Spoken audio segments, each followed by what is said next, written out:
Guru meminta waktu barang sejenak. Hubungan ada salah satu teman kita ini dari proses pembelajaran guru penggerak hari ini punya jadwal untuk menyampaikan sesuatu yang berjudul mengenai yang berbagi tentang budaya positif, mengenai apa isinya, mengenai apa dan seterusnya. Nanti kita dengarkan, kita lihat bersama-sama. Mudah-mudahan kondisi kita senantiasa baik, kita selalu dikasih kesehatan sehingga kita bisa mengikuti apa yang dimaksud oleh narasumber dengan mestinya. Bapak sekalian, mungkin untuk hal-hal yang tahu ya negatif atau bisa kita ambil positifnya karena itu akan positif. Saya tadi mengenai yang negatifnya kayak komen saya mulai dari negatif untuk positif dulu kan. Bulan-bulan kan begitu ya, karena positif ada negatif. Tapi nggak apa-apa.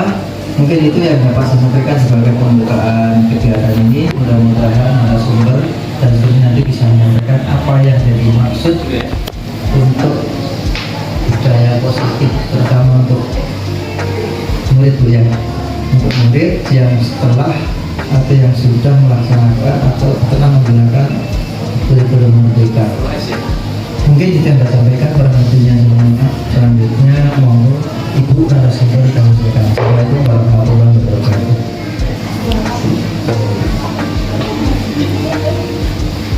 Ya, terima kasih atas kesempatannya pada hari ini.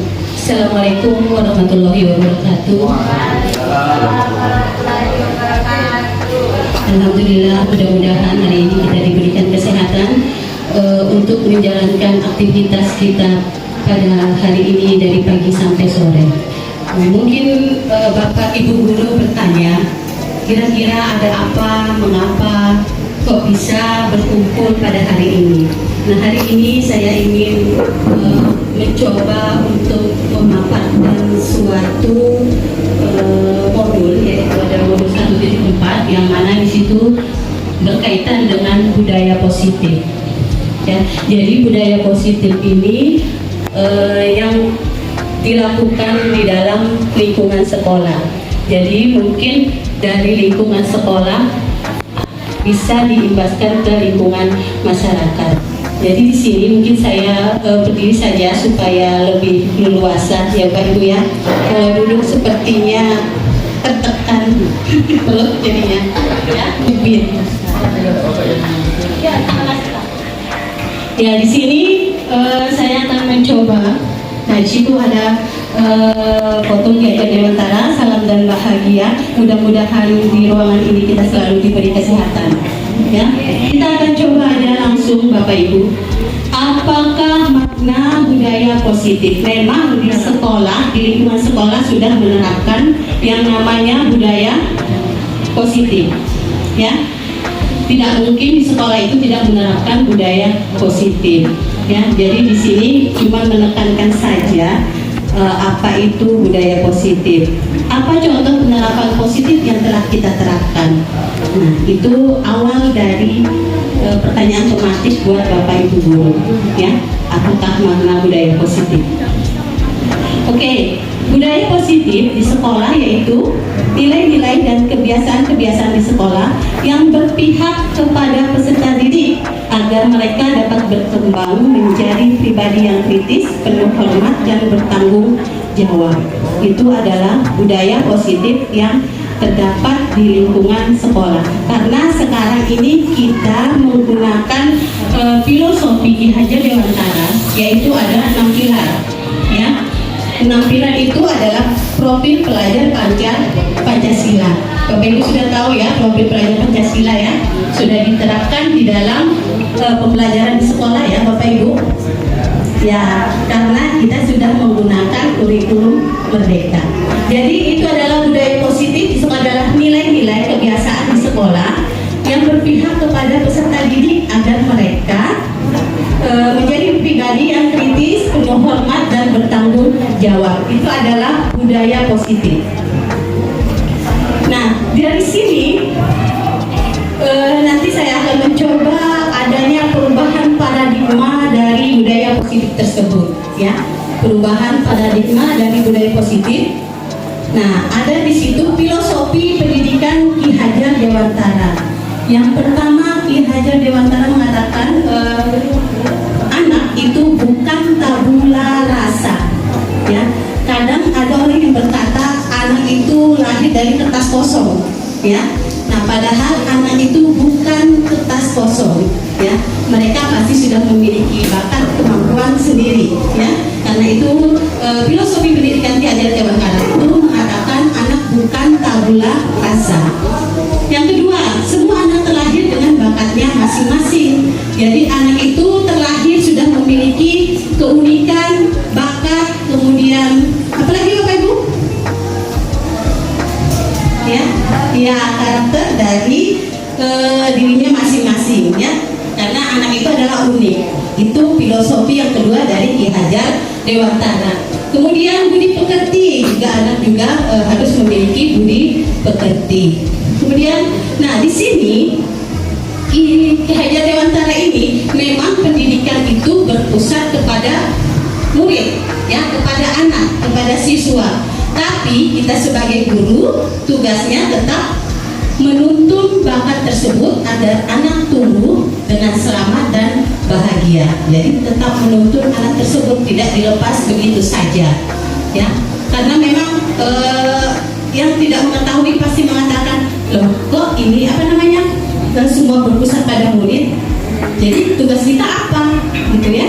Nah tugas kita itu tadi menuntun, tetap menuntun anak didik peserta didik kita untuk menjadi anak tumbuh dengan selamat dan bahagia. Itu filosofi pendidikan Ki Hajar Dewantara berikutnya. Kemudian guru ibarat petani dan anak ibarat biji jagung. Nah jadi kita yang wajib memupuk anak-anak tersebut supaya menjadi anak yang baik. Sama kalau kita misalnya bertani, kita mau menanam jagung, kita biarkan saja akan tumbuh tidak? Nah tidak, harus dipupuk, kemudian harus dirawat. Nah sama seperti itu. Jadi kita tidak bisa membiarkan anak atau peserta didik kita begitu saja, ya. Jadi kita harus memberikan motivasi, kemudian memberikan penuntunan kepada anak peserta didik kita. Ya, itu adalah guru ibarat petani, anak ibarat biji jagung. Kemudian anak juga tidak lepas dari kodrat alam dan kodrat zaman. Nah di sini kodrat alam ini adalah anak terlahir sudah memiliki bakatnya masing-masing, ya. Kemudian memiliki karakter masing-masing. Kodrat zaman, nah disinilah kita menuntun karena zaman sekarang adalah abad 21, semua serba teknologi. Jadi kita tetap menuntun peserta didik kita, ya, karena adalah kodrat alam dan kodrat zaman. Nah yang terakhir adalah berpihak pada anak, yaitu adalah filosofi Ki Hajar Dewantara berikutnya adalah berpihak kepada anak. Tetap berpihak kepada anak, tapi kita juga tetap, yaitu tadi tetap jadi tetap menuntun kepada peserta didik. Ya Bapak Ibu ya? Ya, itu adalah filosofi pendidikan dari Ki Hajar Dewantara. Kemudian, nah di sini saya akan mencoba ada perubahan paradigma.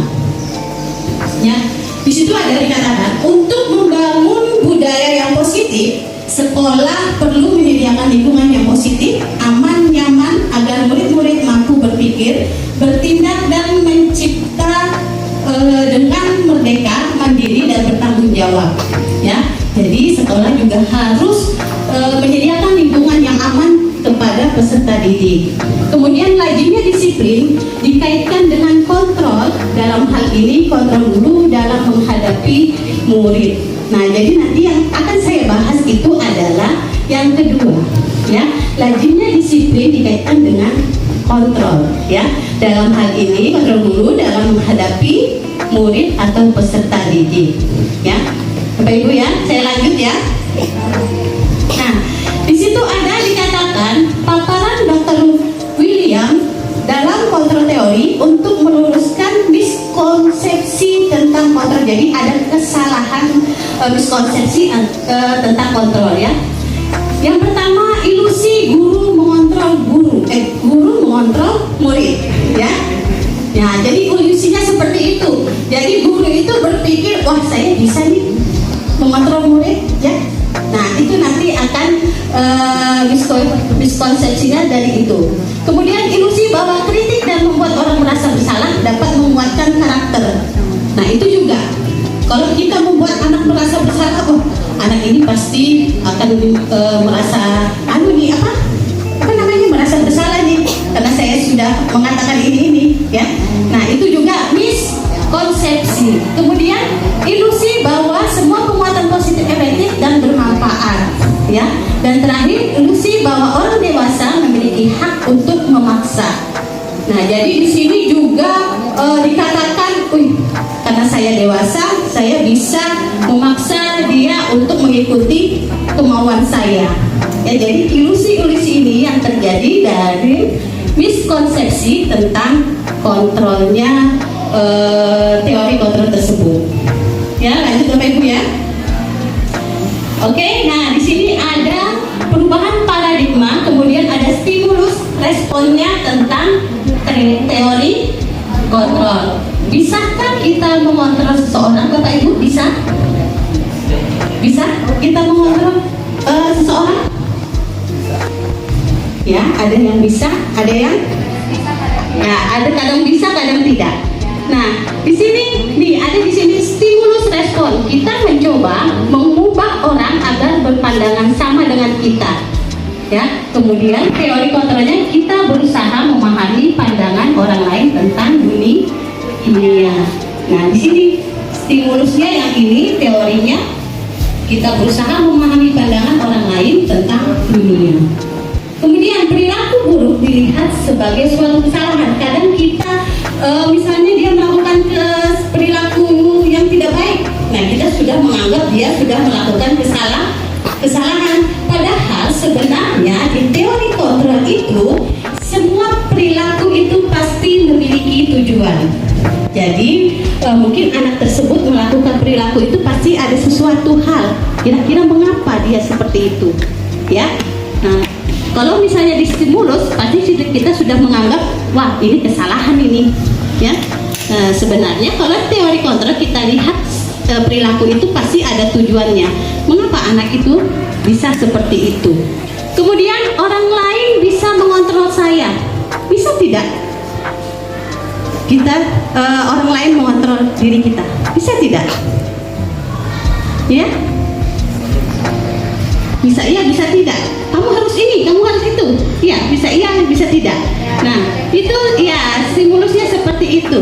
Kalau di teori kontrol itu hanya Anda yang bisa mengontrol diri Anda sendiri. Ketika seseorang mengatakan atau guru mengatakan, coba jangan begitu, tapi karena kita tidak mengontrol diri kita sendiri, nah, pasti kita masih melakukan, ya. Karena untuk mengontrol itu adalah dari diri kita sendiri. Dan kemudian saya bisa mengontrol orang lain. Nah, sama kebalikannya dengan dengan yang di atas ini, ya. Ternyata Anda tidak bisa mengontrol orang lain. Nah, ternyata memang kita tidak bisa mengontrol orang lain, ya. Karena seperti itu tadi, ya, karena kontrol dari diri mereka masing-masing. Kemudian pemaksaan ada pada saat bujukan gagal, kemudian kolaborasi dan kesepakatan menciptakan pilihan-pilihan baru. Nah, ini kita memaksa anak-anak harus mengikuti kemauan kita. Yang kadang tuh, nanti ya besok nggak boleh lagi ulangi seperti itu. Seringnya kita sudah melakukan seperti itu, kita melakukan mendapati kejadian seperti itu, ya. Padahal ketika kita melakukan teori kontrol bisa dengan kolaborasi, kesepakatan menciptakan pilihan-pilihan baru. Nanti ini akan kita jelaskan setelah ini, ya Bapak Ibu. Kemudian model berpikir menang kalah, ya. Kalau di stimulus respon, model berpikir menang kalah. Menang itu berarti wah saya menang, dia tidak mendapatkan apa-apa karena menang kalah. Ya, kalau di teori berpikirnya menang-menang, karena kita mendapatkan, dia juga harus mendapatkan, ya, karena menang-menang. Kalau stimulus responnya, model berpikirnya menang kalah. Jadi yang mendapatkan peserta didik misalnya tidak mendapatkan apa-apa, kita mendapatkan, wah saya sudah mengontrak anak-anak nih, mungkin anak-anak mungkin akan mengikuti apa yang saya katakan. Nah seperti itu. Padahal yang bagusnya adalah model berpikir menang-menang. Anak-anak bisa mengontrol dirinya, kita juga bisa mengontrol anak-anak. Ya, kita lanjut Bapak Ibu ya. Kemudian apa makna disiplin? Ya, di situ sudah dikatakan di dalam Piagam Dewantara, kata disiplin sering dikaitkan dengan tata tertib, teratur, dan kepatuhan pada peraturan. Kata disiplin juga sering dihubungkan dengan hukuman. Padahal itu sungguh berbeda, karena belajar dengan disiplin tidak harus dengan memberi hukuman. Ya, justru itu adalah salah satu alternatif terakhir, dan kalau perlu kita tidak usah memberi hukuman. Ya, karena selama ini, maaf ya Bapak Ibu, selama ini di dalam lingkungan sekolah untuk mendisiplinkan biasanya langsung menggunakan hukuman. Ya, jadi langsung menggunakan hukuman supaya anak-anak tertib. Ya, seperti itu yang sudah terjadi di lingkungan sekolah. Sebenarnya kalau perlu kita menggunakan alternatif yang lain, ya, atau hukuman itu tidak sama sekali, ya Bapak Ibu.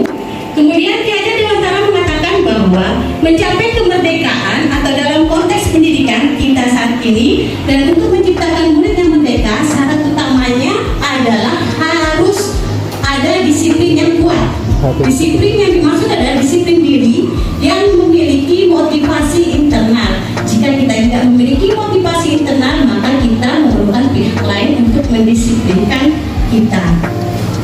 Ya, jadi di sini adalah untuk disiplin diri itu harus ada motivasi internal dari dalam diri kita sendiri. Ya, kalau kita tidak bisa mendisiplinkan diri, terpaksa kita memerlukan pihak lain untuk mendisiplinkan kita.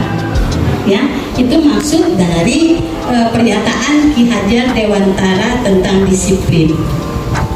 Oke, kemudian teori motivasi perilaku manusia. Nah, di sini motivasinya apa yang akan terjadi apabila saya tidak melakukan? Itu motivasi eksternal, berarti motivasi dari luar, karena kita menghindari hukuman. Ya, kemudian untuk mendapatkan imbalan, wah saya harus mendapatkan imbalan, berarti imbalan ini kan motivasi dari luar, eksternal, ya, karena mendapatkan imbalan. Jadi apa yang akan saya dapatkan apabila saya melakukan? Supaya saya mendapatkan imbalan itu misalnya penghargaan, reward, ya, itu masuk ke dalam motivasi internal.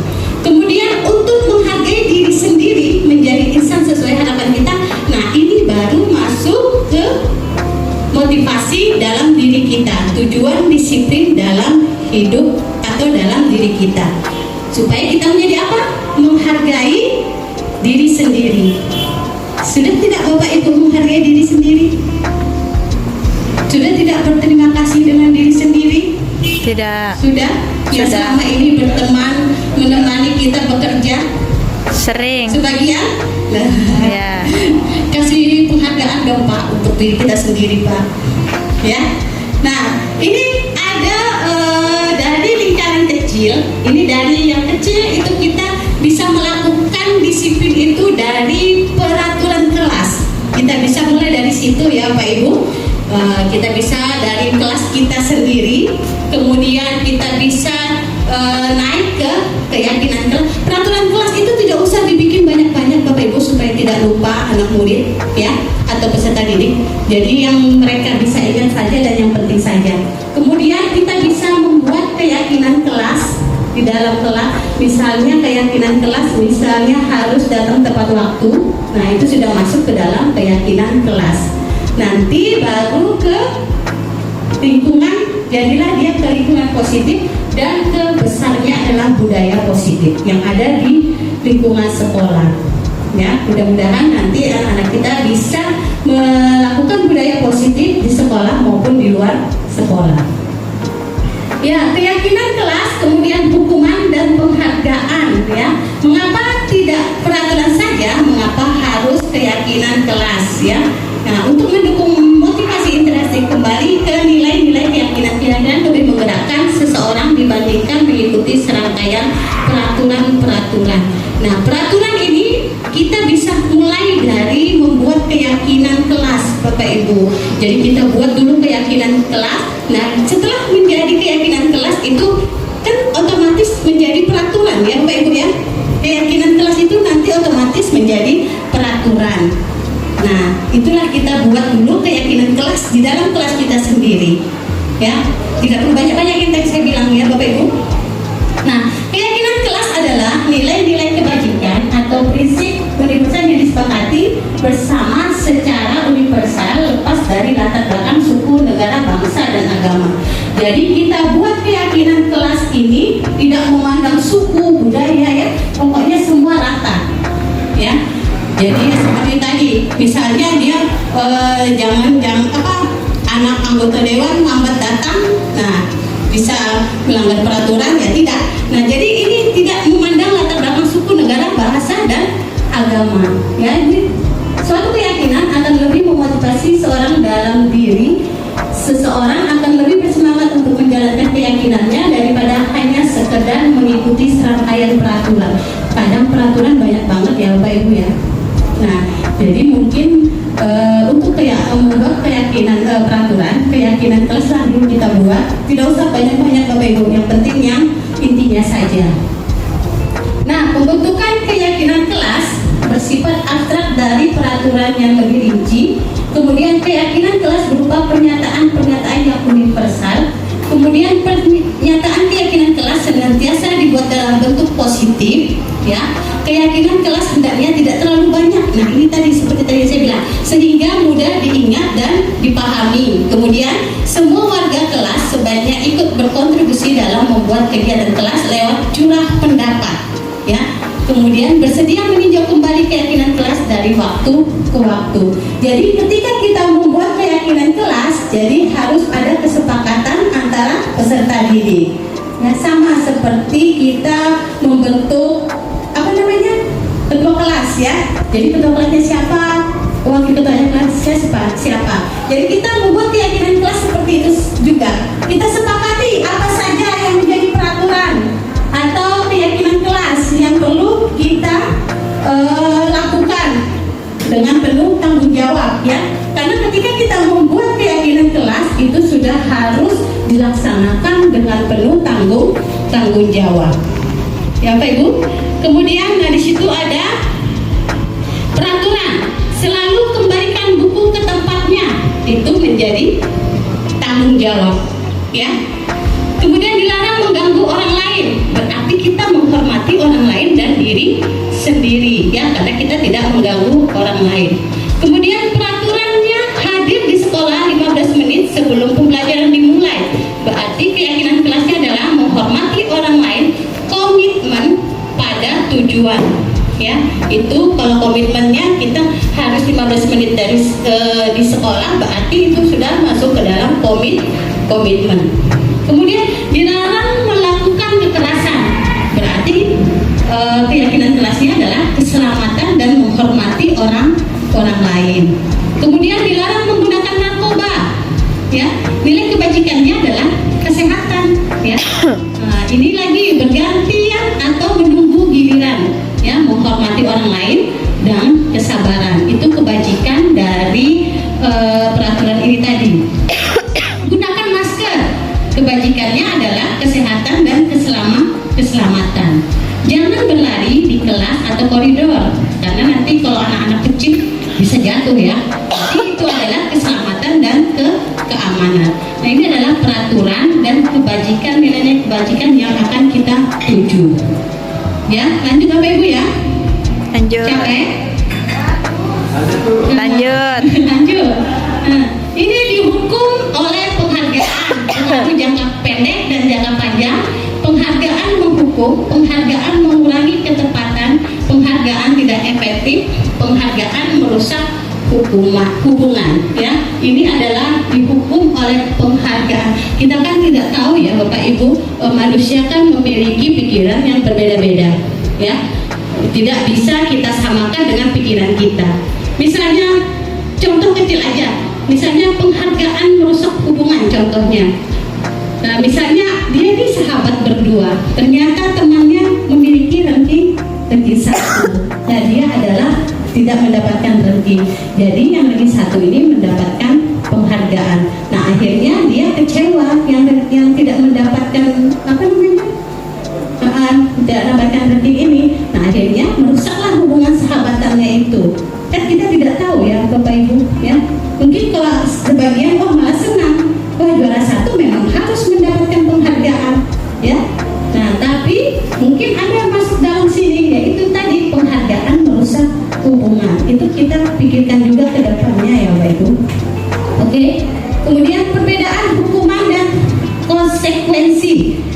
Kalau hukuman sesuatu yang menyakitkan harus terjadi, itu kalau hukuman ya. Kemudian kalau konsekuensinya sesuatu harus terjadi.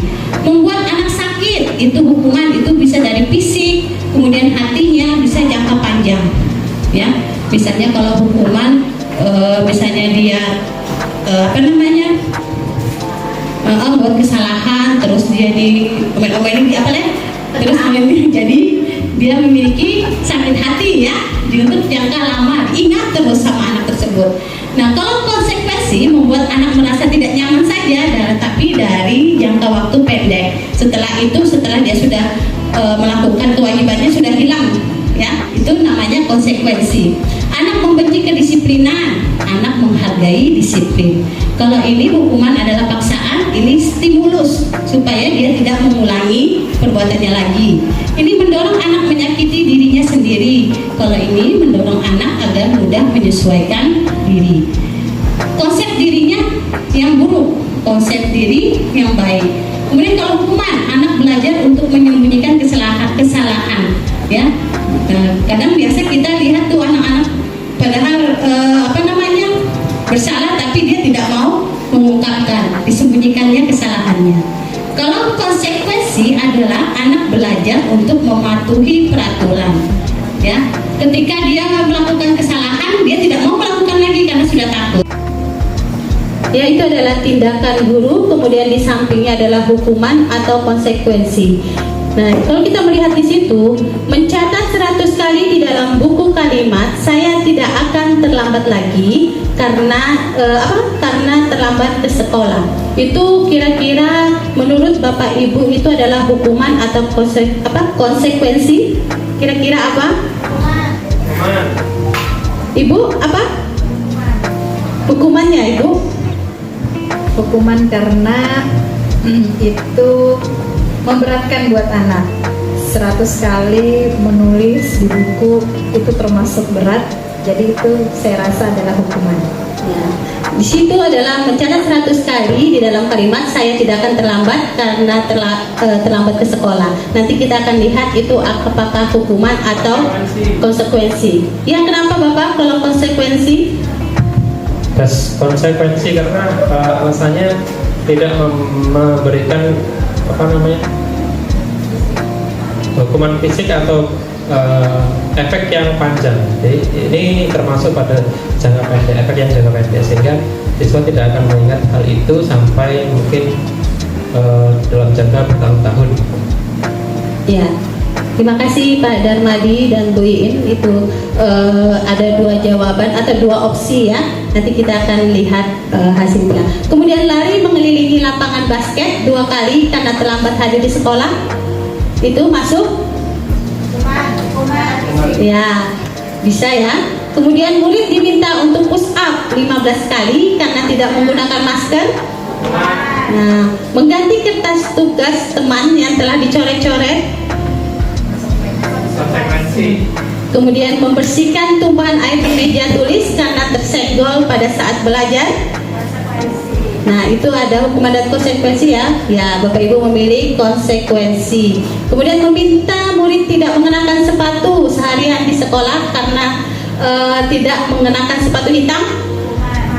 Nah, hukuman ya, kemudian lari mengelilingi lapangan basket 2 kali karena terlambat 10 menit. Ya, itu Bapak Ibu sudah menjawab yang mana itu ada hukuman, ada konsekuensi. Nah, ini sebenarnya tergantung dari pandangan Bapak Ibu ya. Tergantung dari pandangan Bapak Ibu yang mana masuk ke dalam hukuman atau konsekuensinya. Nah, tapi di sini dikatakan ya Bapak Ibu. Nah, di sini adalah mencatat 100 kali di dalam buku ya, karena mungkin capek jadi fisik. Capek menulis kan. Kalau 100 kali 100.000 itu dulu pakai kacamata lagi. 100 kali ya, itu masuk ke dalam hukuman. Kemudian yang kedua juga hukuman, ketiga hukuman, keempat yaitu mengganti kertas, itu ada konsekuensi ya. Terus membersihkan tumpahan air juga konsekuensi. Kemudian murid disuruh mengenakan sepatu seharian di sekolah. Ini bukan ini ya Bu ya, tidak mengenakan ya. Salah ini. Itu hukuman. Kemudian lari mengelilingi lapangan basket itu masuk ke dalam hukum konsekuensi. Jadi begini ya Bu Nurhani. Ya. Balik. Oke. Ya. Itu saya ambil kesimpulan bahwa konsekuensi itu adalah kayak jenis perintah yang di belakangnya nanti ada pembelajaran. Seperti misalnya mengganti kertas tugas teman yang dicoret-coret, berarti dia harus bertanggung jawab terhadap kesalahan yang dilakukannya. Kemudian membersihkan tumpahan juga begitu. Dan yang terakhir ini hampir kejebak. Kami pikir itu hukuman, tapi ternyata pada jam pelajaran PJOK, berarti masih termasuk konsekuensi. Ya. Tadi yang sudah saya jelaskan di depan tadi itu, nah ini anak menghargai disiplin ya. Jadi dia masuk ke dalam, kemudian anak belajar untuk mematuhi peraturan. Ya, itu masuk ke konsekuensinya. Ya, terima kasih Bapak Ibu atas. Nah, ini adalah kebutuhan dasar manusia. Kita bisa melihat gambar kebutuhan dasar manusia. Survival itu adalah kelangsungan hidup. Dia bertahan hidup seperti apa? Anak-anak survivalnya seperti apa? Dia memiliki kesenangan, memiliki cinta kasih, kemudian memiliki penguasaan, kemudian memiliki kebebasan. Nanti ini saya jelaskan. Ibu Ani, guru kelas 5 SD, sedang bingung menghadapi ulah salah satu murid di kelasnya, Agus namanya. Beberapa anak telah datang dan mengeluhkan Agus yang seringkali meminta bekal, ya, meminta bekal makan siang mereka dengan paksa. Jadi si Agus ini meminta bekal dengan paksa.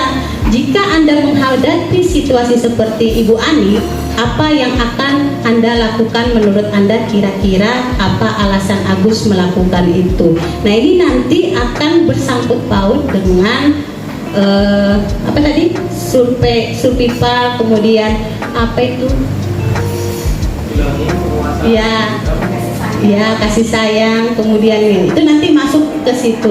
Jadi kita melihat apa yang kita akan lakukan nanti kita lihat dari ini tadi, ya.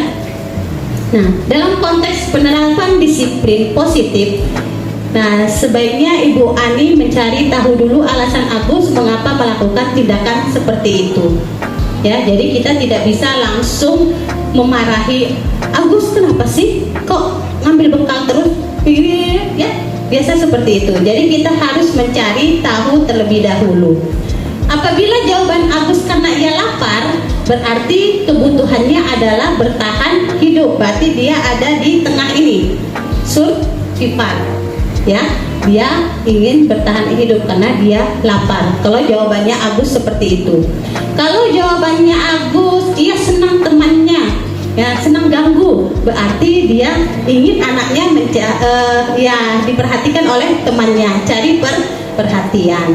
Ya, kebutuhannya dia ingin dicinta dan kasih sayang, kebutuhannya untuk diterima. Ini lock kali ya Bapak Ibu, kalau cinta ya. Kemudian apabila jawaban Agus dia merasa hebat karena temannya jadi takut, berarti dia penguasaan ya, dia kesannya wah saya yang paling hebat ya. Itu jika jawabannya itu ya Bapak Ibu, jadi kita tidak bisa mengetahui satu jawaban saja. Kemudian jika dia jawabannya Agus merasa bosan dengan bekal yang dibawanya, berarti adalah kebebasan. dia kebutuhan akan pilihan karena dia bosan itu saja bekal yang diberikan oleh ibunya. Atau yang terakhir, apabila Agus jawabannya iseng, nah berarti dia kesenangan. Pasti semuanya ini ada di murid kita, tidak Bapak Ibu? Ada ya, ada di murid kita ya Bapak Ibu. Jadi, nah inilah tujuannya saya mencoba untuk memaparkan disiplin positif ini. Jadi di berapa jawaban nih? 1, 2, 3, 4, 5 jawaban ini pasti ada di peserta didik kita semua, ya. Nah ini adalah 5 posisi kontrol. Pernah dengar ya 5 posisi kontrol? Nah ini sudah masuk ke dalam yang tadi itu. Misalnya yang pertama identitas gagal. Di situ ada 5 posisi kontrolnya. Yang pertama, guru bisa sebagai penghukum. Kemudian guru bisa sebagai pembuat merasa bersalah. Kemudian guru bisa menjadi teman, guru bisa menjadi pemantau, dan guru bisa menjadi manajer. Ya. Di setiap sekolah pasti mempunyai guru yang memiliki kelima posisi kontrol tersebut, ya. Pasti mempunyai. Ada yang ketika siswanya bersalah, dia sebagai penghukum, ya. Ada ya Pak Ibu ya. Ada juga ketika siswa melakukan kesalahan, dia sebagai pembuat merasa bersalah dengan kata ibu kecewa, seharusnya kalian ini, ya. Jadi anak itu merasa kecewa. Ada yang sebagai teman. Nah, ibu ini kayak sebagai teman, ya. Ya, membuatkan alasan untuk murid, ayo lakukan kami demi ibu. Nah itu misalnya untuk yang sebagai teman. Atau sebagai pemantau, ya. Kemudian apa peraturannya, menyesuaikan diri bila diawasi. Nah itu yang sebagai pemantau. Dia hanya guru hanya sebagai pemantau saja, lihat saja dari jauh, ngawasin. Oh ini, ya, ini ya. Ada yang sebagai manajer, ya. Apa yang kita yakinkan kalau ketika peserta didik melakukan kesalahan, pertanyaannya banyak. Ya, itu adalah sebagai manajer. Semua 5 posisi kontrol ini pasti dimiliki di setiap lingkungan sekolah. Guru-guru tersebut pasti ada yang memiliki 5 posisi kontrol ini, ya. Ada yang penghukum, pembuat merasa bersalah, yang sebagai teman, sebagai pemantau, dan sebagai manajer. Ya Pak Ibu.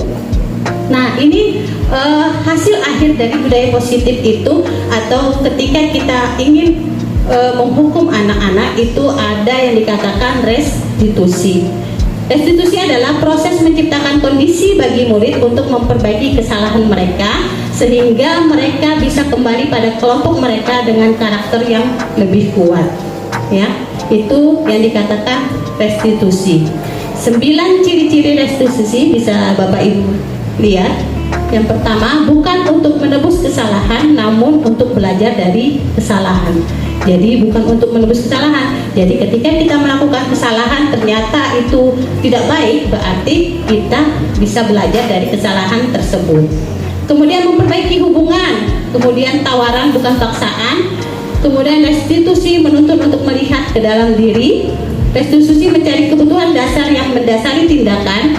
Restitusi diri adalah cara yang paling baik untuk memperbaiki diri. Kemudian fokus pada karakter, bukan pada tindakannya. Kemudian fokus pada solusinya.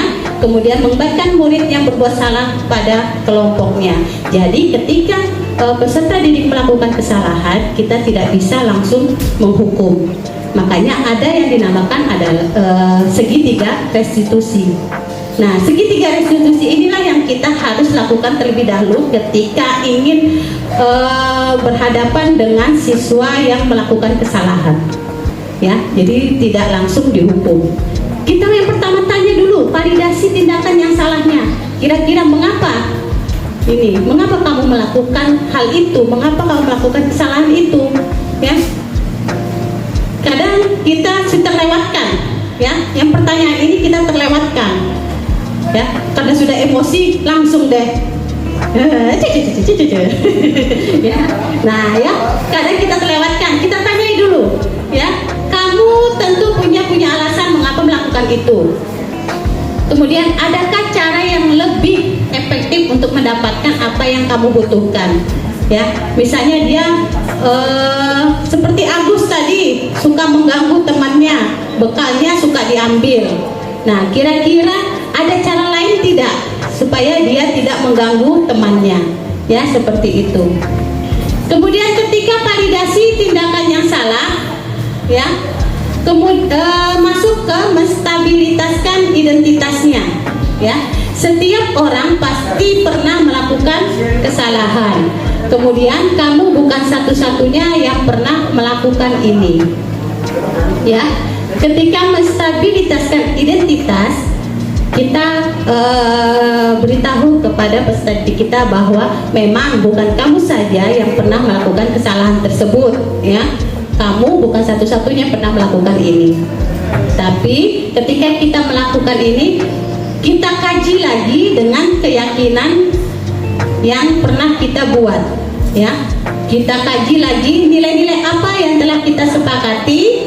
Kamu ingin menjadi orang yang seperti apa, ya. Itu masuk ke dalam segitiga restitusi. Ya, Bapak Ibu, ini adalah segitiga restitusi. Jadi ketika kita ingin menghukum peserta didik atau ketika peserta didik melakukan kesalahan, jadi kita melakukan segitiga restitusi terlebih dahulu, ya. Jadi kita menanyakan mengapa alasannya seperti itu, kemudian kita beri penguatan terhadap peserta didik supaya tidak melakukan seperti itu, kemudian lagi kita ingatkan lagi keyakinan atau kesepakatan yang pernah kita buat di dalam, misalnya di lingkungan sekolah, dalam lingkungan sekolah. Misalnya kan sekolah punya peraturan tuh sebelum 7.20 sudah terlambat. Nah, itu kan sudah masuk ke dalam keyakinan yang sudah kita sepakati. Ya, mungkin ini Bapak Ibu untuk budaya positif. Bagaimana cara kita untuk melakukan budaya positif di dalam lingkungan sekolah. Mungkin sebelumnya Bapak Ibu ada yang ingin bertanya?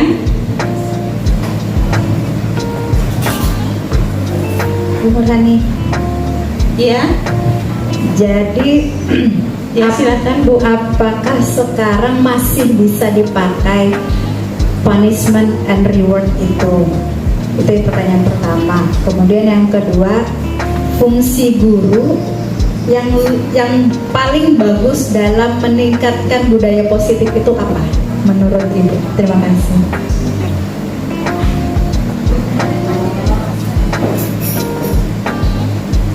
Jadi yang pertama tadi apa tadi Bu? Hukuman penghargaan. Ya, hukuman penghargaan itu kan tadi saya memberikan contoh karena kita memiliki cara berpikir yang berbeda. Ya Bapak Ibu, di situ ada yang dikatakan tadi dapat merusak hubungannya. Ya, dapat merusak hubungan. Tetapi ketika Bapak Ibu ingin menggunakan dengan artian mungkin pengertiannya ke depannya Bapak Ibu terangkan dulu terlebih dahulu. Ini Ibu lakukan misalnya mendapatkan penghargaan yang juara 1. Ini Ibu lakukan untuk memotivasi kalian semua. Nih buktinya kan dapat beasiswa, ya, dapat beasiswa. Siapa tahu nanti kalian yang lain bisa menjadi peringkat 1 misalnya, juga akan mendapatkan beasiswa. Bisa, tapi diberi motivasi terlebih dahulu, ya. Nanti kan biasa kan tiba-tiba, ayo ini yang jadi satu ini, wah kamu hebat ini, ya. Semua anak hebat ya Bapak Ibu, semua anak hebat. Mereka memiliki kemampuan masing-masing dan bakat masing-masing. Jadi tinggal kita saja menuntun dan memotivasi bagaimana mereka bisa maju ke depannya, ya. Kemudian yang kedua apa Bu? Tadi yang kedua, Peranan guru yang paling baik dalam memotivasi anak untuk berbudaya positif. peranan guru yang paling baik untuk memotivasi anak untuk berbudaya positif. Nah, ini dia Bu, kita memang harus mulai dari kita sendiri, ya.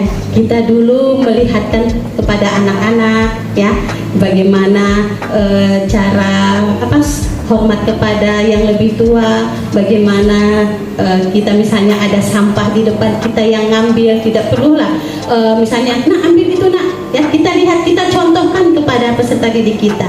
Itu dari kita sendiri sebenarnya Bapak Ibu, ya Bu, dari kita sendiri supaya bisa dijadikan contoh kepada anak atau peserta didik. Iya Pak Hai? Iya. Jadi intinya guru jadilah teladan yang baik dulu buat anak-anak. Jadi anak-anak bisa menyontoh keteladanan kita, gitu ya Bu ya? Iya, benar. Jadi intinya kita harus menjadi teladan terlebih dahulu untuk mencontohkan kepada peserta didik, ya. Ya, karena memang tadi guru itu adalah digugu dan ditiru. Jadi tunjukkanlah nilai-nilai positif kita kepada peserta didik supaya juga mereka memiliki motivasi dan budaya positif yang sama seperti gurunya. Ya Bapak Ibu, ada lagi yang ditanyakan?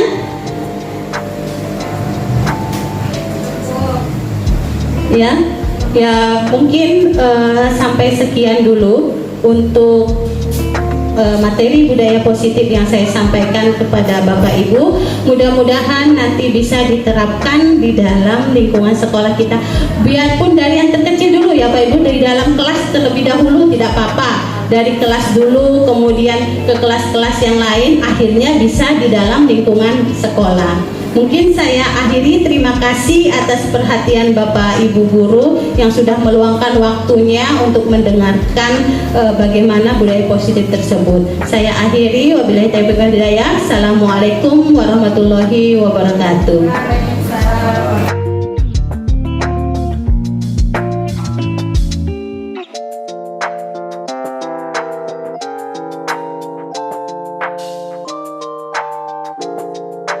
Apa kabar? Baik Bu.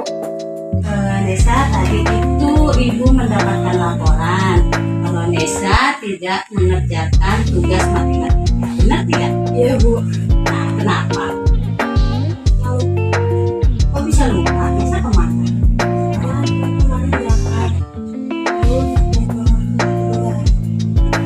Nanti jika ada tugas, Nesa harus kerjakan terlebih dahulu ya. Jadi ketika Nesa jalan, tidak kepikiran kalau Nesa punya tugas, ya. Nah, jadi kalau sudah kerjakan tugas, sudah kerjakan semuanya, jadi tinggal bebas mau pulangnya lama, mau pulang ketiduran, ya. Oke, Nesa ingat nggak kesepakatan kelas kita? Itu apa coba? Itu kan kesepakatan, sudah ada kesepakatan kelas ya. Nah, jadi coba nanti Nesa mengikuti solusi yang Ibu kasihkan. Mudah-mudahan nanti Nesa kalau mengerjakan tugasnya tidak telat lagi. Oke? Ya. Nah, kalau gitu Nesa bisa istirahat. Terus nanti jangan lupa tugas-tugasnya, ingat ya. Terima kasih. Nesa istirahat ya. Selamat pagi Linda, apa kabar? Nah, Linda, tadi Ibu mendapat laporan kalau Linda tadi terlambat ke sekolah. Kenapa? Ya, tadi saya terlambat karena mau telepon ikan. Mau kemana? Ya, kerja. Baik, Ibu terima. Mungkin karena motornya satu ya, jadi Dinda sambil menunggu ayahnya pulang, oke? Nah, nanti lain kali sebelum ayahnya Dinda berangkat, siapa tahu mungkin Dinda diantar terlebih dahulu ke sekolah, supaya nanti Dinda terlambat datang ke sekolah. Nah, setelah itu baru ayahnya Dinda bisa berangkat, ya? Nanti lain kali seperti itu, jadi Dinda tidak terlambat. Oke? Nah, Dinda masih ingat tidak? Kita kan di sekolah, di kelas punya kesepakatan kelas. Nah, apa itu kesepakatan kelas? Ingat nggak? Apa? Nah, itu salah satunya kesepakatannya adalah datang ke sekolah tepat waktu. Jadi, Dinda pegang teguh itu kalau datang ke sekolah tepat waktu itu, karena sudah keyakinan dan kesepakatan yang dibuat di dalam kelas. Oke, baik. Nah, kalau begitu, mudah-mudahan nanti dengan solusi di atas Dinda tidak terlambat sekolah lagi, ya. Nah, sekarang Dinda bisa istirahat ya. Kasih ya Bu. Oke.